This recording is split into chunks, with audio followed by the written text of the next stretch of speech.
With this copy of Necropotence, my Ice Age collection is finally complete, so I'm gonna take some time to talk about one of Magic's earliest and strangest sets.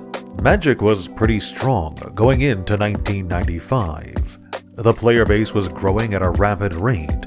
The Type 2 format, which would become standard, was just introduced, and more big showcase events were being held, including the first ever pre-release tournament.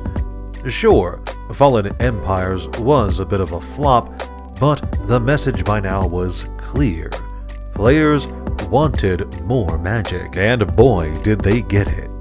Following the April launch of 4th edition, an updated core set, June saw the release of Magic's first ever standalone set, the highly anticipated Ice Age. Loosely inspired by Norse mythology, Ice Age continues the Dominarian storyline, exploring the history of the world, where the Dark and Fallen Empires told the story of how Dominaria began to grow cold after the events of the Brothers' War. The Ice Age begins with the frost in full swing. Dominaria is now a dark and snow-covered world, with the old civilizations of Terisier replaced by new, brutal cultures just trying to survive the cold. But the necromancer, Lim Dul, lurks in the dark, and his undead hordes threaten to overwhelm the land, unless, of course, rival factions can work together to repel him. This story is told through a variety of mediums: comics, short stories in the Duelist magazine, and even a live-action commercial for the set, which was is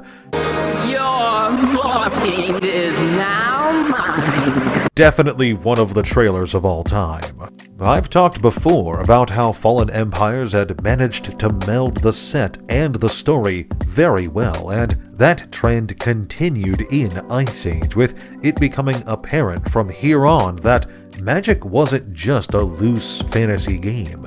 It had its own tale that you could follow along as the sets released, with the Ice Age story eventually giving way to the tale of the Weatherlight and Urza's battle against Phyrexia. As a standalone set, Ice Age was designed to be played on its own without the need for any outside cards. This means that it's the first set, besides core sets, to include basic lands in the packs. But while Ice Age had basic lands in packs, it also had a new type of land, one that caught players completely off guard: Snowlands. It was the Ice Age after all, and snow covered the world, but were Snowlands different somehow? There was a bit of confusion at first, since aside from their new fancy super type, they seemed to function exactly like normal basic lands. But other cards in the set cared about whether or not you had snow-covered lands, so the distinction soon became apparent. Now, at first, snow-covered lands and the snow mana mechanic was kind of considered a failure. Only a handful of cards really cared about it at the time, and it wasn't really fleshed out all too much, so it became one of the earliest examples of a parasitic mechanic. Nowadays, snow is a bit more useful, but back then, it was little more than a niche mechanic that barely saw play. And Snowlands weren't alone in this. Ice Age as a whole got a rather lukewarm welcome from the player base. It had way more playable cards than Fallen Empires, sure, but its status as a standalone set did as much to hurt Magic as it did to help Ice Age. Let me explain. Power and balance have always been pretty tricky things to manage in any card game, with game designers constantly playing a little tug-of-war game between themselves and the players. New cards have to be good enough to entice players to add them to their decks, thus selling packs, but they can't be so good that the entire game is warped around them and older decks are invalidated, which would chase away players. Throughout the first 2 years of the game's life, a nice equilibrium seemed to exist, with each new set being just right for players. The low power level of Fallen Empires left those same players wanting, and Ice Age needed to deliver. And in some ways it did. Ice Age definitely had better cards overall than Fallen Empires, including some heavy hitters like Brainstorm and Jester's Cap, but it was overall seen as another weak set, with players bemoaning how weak the newest expansion was. Remember Necropotence? Well, believe it or not, when Ice Age first released, it was seen as an awful card that you'd never want to put in any deck. And in a way, that was true. Necropotence was an insanely risky enchantment that made you trade life for card draws. Card draws that you would only see at the end of your turn in a game that had Black Vice readily available to everyone. But then Black Vice was banned, and by 1996, Necropotence became the dominant force in the game, leading to what players called Black Summer before eventually getting itself banned. So sure, Ice Age was underpowered and then overpowered, but did it do anything right? Anything balanced? Well, yeah, a lot of things actually. Sure, snow-covered basics weren't impressive at the time, but they laid the groundwork for both future cards in the Ice Age block, as well as how super types would function mechanically going forward. By giving cards an attribute that superseded their card type, WotC opened up entirely new design spaces that could help or hose cards that otherwise wouldn't have anything in common, making it the perfect example of a flavor mechanic. Ice Age also saw the introduction of cumulative upkeep, a mechanic that served as a way to restrict what could otherwise be a very powerful card. This keyword was also poorly received by players at first, since needing to pay additional mana every turn for your cards wasn't exactly what most people would consider fun. But even then, there were still a few of these cards in the set strong enough to slot into decks, most notably Mystic Remora, which is a powerhouse even to this day. Beyond the snow-covered lands, Ice Age also introduced a cycle of pain lands that could either tap for a colorless mana, or tap and deal a damage to their owner for one of 2 colors.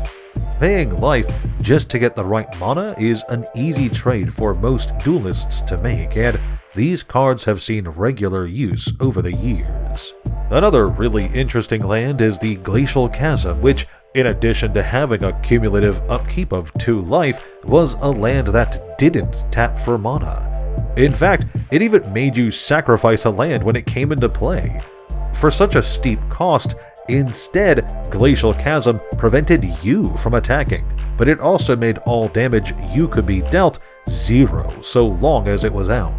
Now this may not seem all too powerful, but remember that being able to ignore all incoming damage for a few turns could be all it takes for you to set up some game-winning combo. There are plenty of other great cards in the set worth talking about, from powerful reprints like Counterspell, Swords to Plowshares, and Dark Ritual, to strong new spells like Zurin Orb and Jockle Hops, but there's one last card really worth focusing on: Demonic Consultation.